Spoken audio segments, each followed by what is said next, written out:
What's going on, guys? Tim O'Neill here, and this is WD's MyCloud. I've been trying to find an affordable backup solution for quite a wee while now to back up my various array of devices. I was looking online and I came across WD's MyCloud. It matched my price bracket and it had all the features I needed, plus quite a few extra, so I decided to pick one up. Here's my review. If you don't know already, WD's MyCloud is a backup drive, a cloud storage device and a home NAS box all in one. This makes it probably the best bang for buck storage device I could find on the internet. WD boxed MyCloud with a power connector and an Ethernet cable. This made for a pretty simple unboxing, which I actually liked as it goes hand in hand with how simple and easy I found using MyCloud. I mean, I bet even my little sister could set this thing up. For connectivity at the back, there's a USB 3 port, gigabit Ethernet, power, a Kingston lock, and a reset button. Moving over to the front, things are pretty clean there as well, with just an LED status indicator. Which brings us onto the design of MyCloud. To my surprise, MyCloud was much smaller than I was expecting, at 6.7 inches by 5.5 inches. It's a far from in-your-face design and size, which I really liked. For the most part, MyCloud is covered in a white glossy plastic. Not a fingerprint magnet, thankfully though.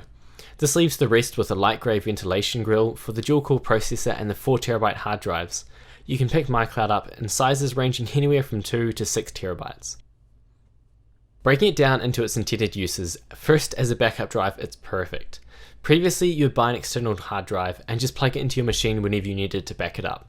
Which, well, it works okay for one machine, but when it comes to a desktop, 2 laptops, a tablet, and a smartphone, well, this is actually where MyCloud really shines. At its core, MyCloud is in essence a NAS box, or a network detached storage device.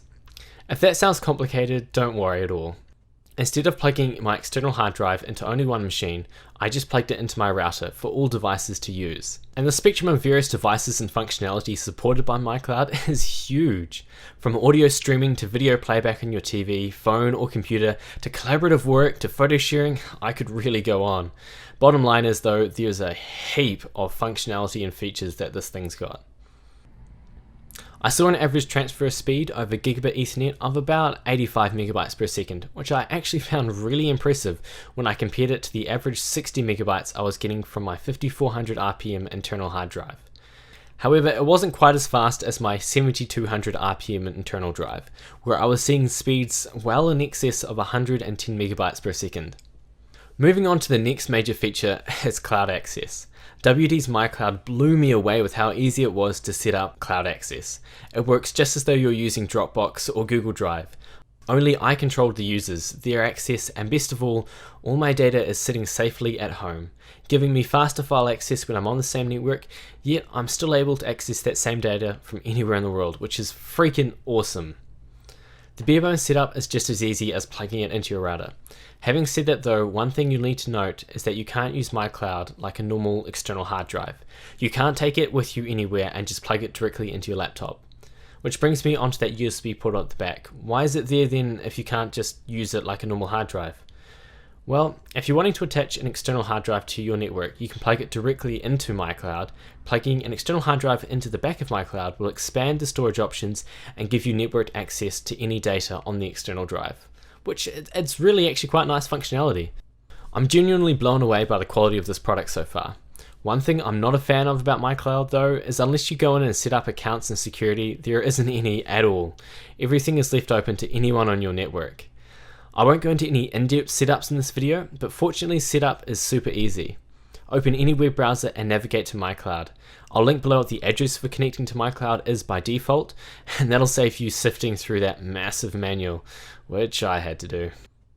Once in, first thing I did was update the firmware, and man, if there's one word I could use to describe the user interface for MyCloud, it would be intuitive. Everything is set out in its logical place, and there's even pretty graphs to show me how MyCloud is doing. There's a bunch more features MyCloud has, such as DLNA, monitoring and reporting for any errors, iTunes integration, mobile streaming, Time Machine for Apple compatibility, backup software for Windows. It's another list that goes on. You can check WD's website for a full list. With a price tag of US $130 for the 2TB model, I can completely recommend this drive for all your home backups, file storage, and on-the-go cloud access. It's probably the best bang for buck solution on the market at the moment. Thanks for watching guys, and I hope you enjoyed.